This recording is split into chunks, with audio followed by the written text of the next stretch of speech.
L'actualité en France, la question du foulard islamique pourrait être relancée. Nicolas Sarkozy, hier à la tribune du rassemblement de l'Union des organisations islamiques de France, a été hué alors qu'il affirmait que, selon les lois de la République, les femmes, pour leur papier d'identité, devraient fournir des photos nu-tête.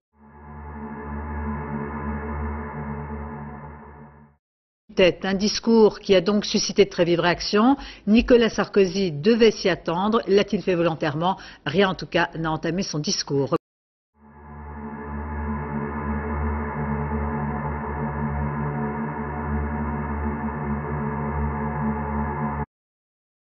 Reportage, Alban Mikosi, Eleonore Gay, Mathieu Bierden. Rien ne justifierait que les femmes de confession musulmane bénéficient d'une loi différente pour la carte nationale d'identité.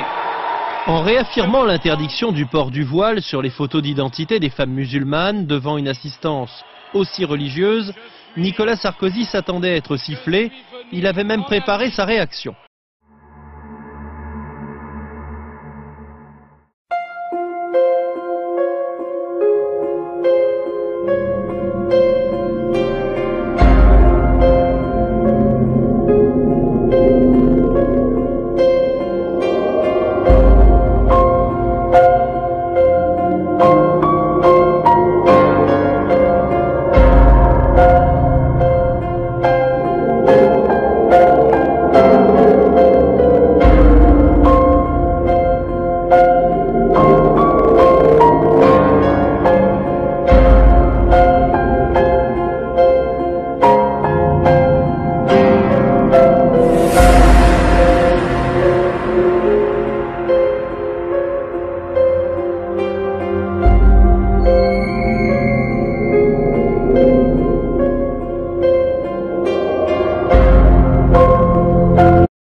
bienvenue à Marlin Sfar. Bonjour. Bonjour. L'affaire Tariq Ramadan atteint les musulmans de France. Choqué, troublé. Parce que Tariq Ramadan, c'est pas n'importe qui, c'est quelqu'un qui a de l'aura, notamment auprès des jeunes. C'est quelqu'un qui a accompagné l'installation de l'islam et des musulmans en Europe. Et donc, il avait de l'influence sur les musulmans d'une façon générale. Et une influence sur les jeunes, croyants ou pas croyants, et des jeunes qu'il a souvent contribué à radicaliser. Radicaliser, ses propos quand même allaient dans l'intégration, la sédentarisation, le respect des lois.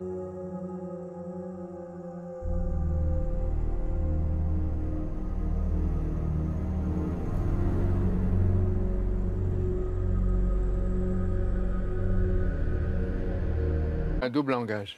Nous, on n'a pas encore vu de plus près ce qu'on lui reproche malheureusement en matière de langage. Quoique, sur un certain nombre de choses, nous ne sommes pas d'accord avec lui.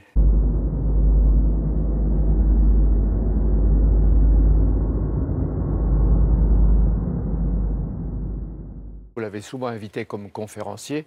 S'il était libre dans quelques jours, est-ce que vous l'inviteriez pour le 31 mars, c'est-à-dire la prochaine rencontre? Je réfléchirai. Je réfléchirai et j'attends, justement, tout le monde attend avec impatience, y compris le concerné, attend la décision des juges. Parce qu'aujourd'hui, ce que nous avons vécu il y a quelques mois, c'est que quand même la présomption d'innocence dont tout le monde a bénéficié, y compris un certain nombre de responsables dans notre pays, n'est pas reconnue à M. Tariq Ramadan. Jusqu'à preuve du contraire, au sud de la justice, il est innocent, mais il y a un procès et il doit s'expliquer et on verra par la suite. Il y a pas mal d'accusations. Et si c'était vrai? C'est grave. Si c'est vrai, c'est grave. Parce qu'il ne faut pas oublier que Tariq Ramadan est un homme faillible, comme tous les hommes, ce n'est pas un prophète. Mais aujourd'hui, ce n'est pas un prophète. Mais vous dites, vous l'inviteriez, vous réfléchiriez. L'année dernière, vous l'avez invité? On l'a invité l'année dernière, mais il a décliné l'invitation, tout simplement parce que, sur un point sur lequel on n'était pas d'accord, lui, il avait une position sur la participation des musulmans, les appelait à l'abstention. Or, nous, à l'UIF, musulmans de France aujourd'hui, on les appelle à participer massivement les élections présidentielles. Vous voyez le double langage, vous dites. Il est partisan de l'intégration et en même temps il dit qu'il ne faut pas voter dans les républiques françaises quand il y a une élection très importante.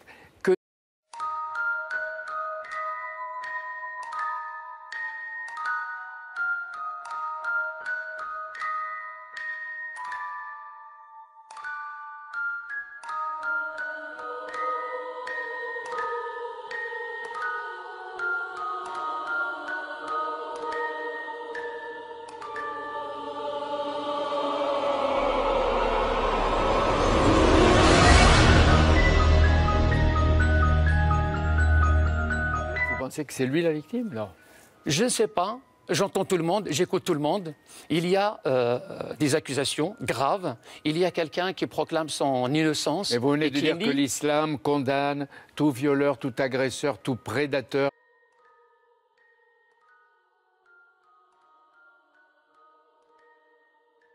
Et en particulier de femmes qui sont battues et auxquelles on fait des actes qu'elle réprouve et qu'elle refuse? Bien sûr, dans l'absolu, l'islam condamne tout ça. Dieu merci, la loi française. Il y a la loi française et aussi, de votre côté, l'islam. Donc nous avons sur le plan moral quand même des positions de principe fortes sur ce genre de questions. Marlin Sfar, est-ce que la police a eu raison d'enquêter? D'abord. Bien sûr, on attendait justement l'enquête, on s'est dit, mais on a laissé quand même laissé s'installer le procès avant le procès, pendant des semaines et des semaines.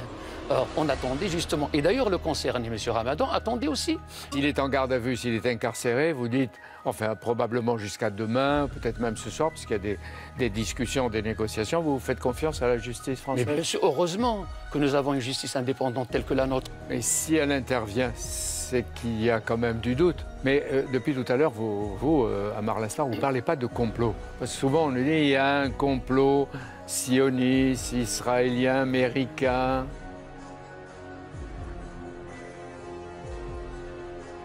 Non, il n'y a pas de complot. Moi, je ne m'inscris pas dans cette thèse complotiste où, à chaque fois qu'il y a un drame, qu'il y a un malheur qui touche un musulman, une communauté, on explique par des facteurs exogènes. Ce qui arrive, c'est des personnes, ils ont crié à un moment donné, ils ont dénoncé, et je salue, et j'encourage d'ailleurs, les autres femmes. On va le dire. Mais il n'y a pas de complot islamophobe. Non, il n'y a pas de complot. À mes yeux, à mon sens, il n'y a pas de complot. Ce sont des filles qui crient leur détresse. Ils ont été, alors, bien sûr, selon leurs propos, agressés, violés. Étaient, alors, bien sûr, selon leurs propos, agressés, violés.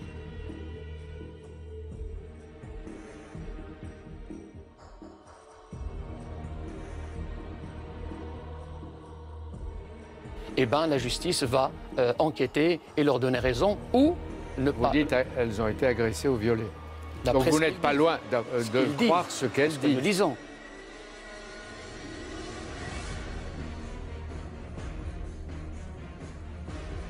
Mais en même temps, vous voyez qu'il aurait sévi auprès de jeunes femmes attirées par la spiritualité de l'islam et qui ont cru ses prêches. Soyons clairs, Amar Lasfar, ce matin, est-ce que vous demandez à tous de dénoncer, quelles que soient les circonstances ou en toutes circonstances, les agresseurs, les violeurs, les malfaisants tartuffes qu'il peut y avoir même dans votre religion? Qu'ils soient imams, recteurs, présidents de mosquée ou n'importe qui, il faut dénoncer. Il y a 6 millions de musulmans de France. Ce sont des personnes, ils peuvent fauter, mais ne pas réduire tous les musulmans à la faute d'un tel ou d'un tel. Mais votre devoir, c'est de les protéger. Bien sûr, on les protège avec leur... En disant la vérité. Il faut dire la vérité, rien que la vérité, toute la vérité.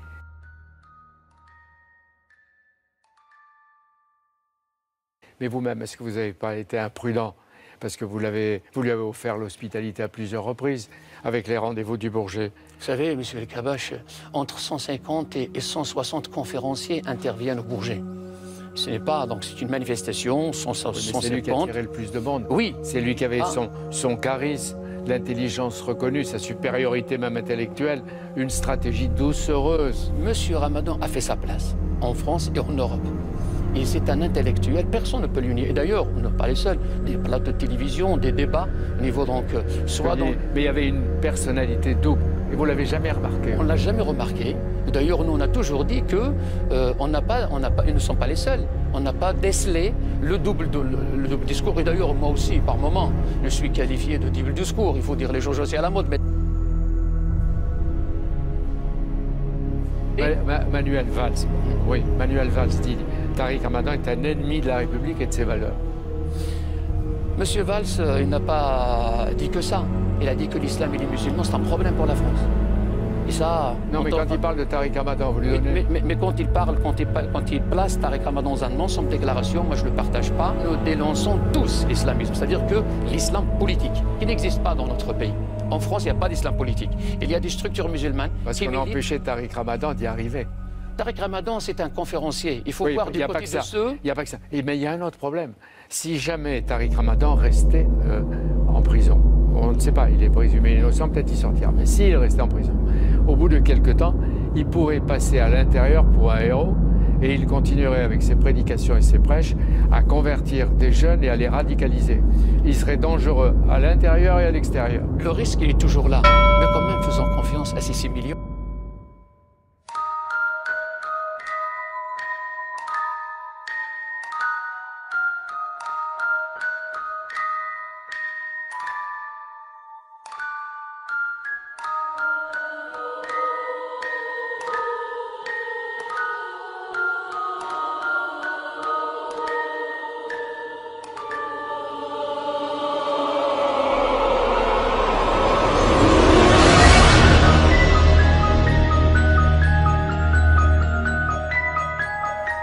Je lui dis, notre frère Tariq, tu nous manques. Notre frère Tariq, ta place est ici.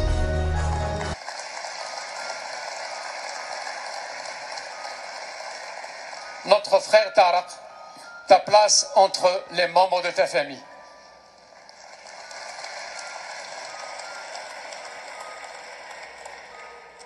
Le courageux que nous avons connu, l'intellectuel que nous avons connu, le produit de l'islam de France et d'Europe. Les premiers qui ont montré Tariq Ramadan, c'est ici, en 1992, au Bourget. Nous l'avons présenté pour la première fois comme modèle. Et Dieu sait qu'est-ce qu'il a réalisé quand il a fait un effort sur lui, le djihad sur soi. Le djihad sur soi, de se former, de se cultiver, jusqu'à ce qu'être un modèle pour l'islam de France et d'Europe. Aujourd'hui, 3 points. 3 points. 1. Tariq Ramadan, pour nous, est un homme intègre. Tariq Ramadan, pour nous, est un innocent.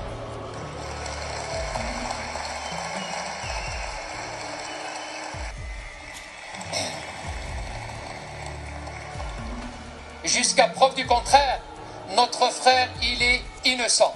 3e point, permettez-moi, au nom de l'équipe qui m'entoure, mais en même temps, en votre nom tous et toutes, j'exprime mon indignation profonde par rapport à ce lynchage médiatique dont a fait l'objet Akhouna Tariq.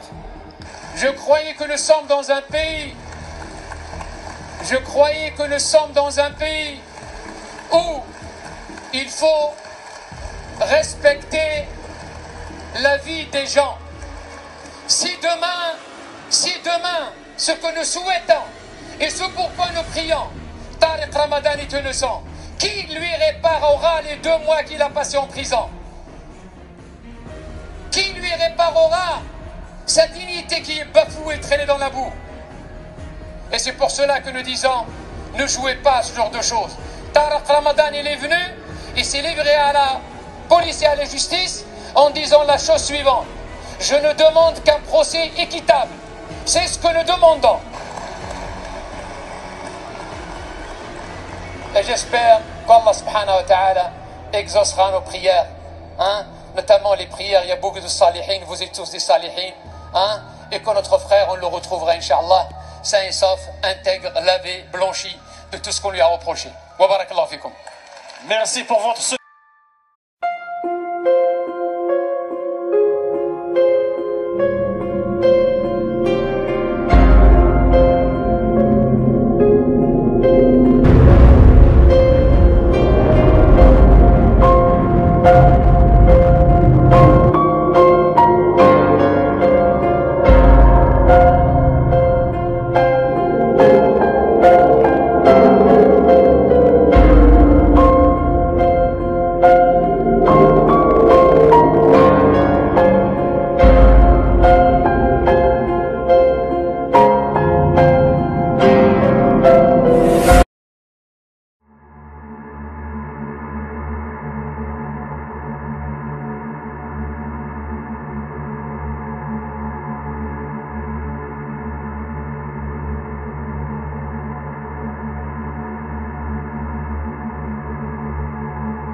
cinéma.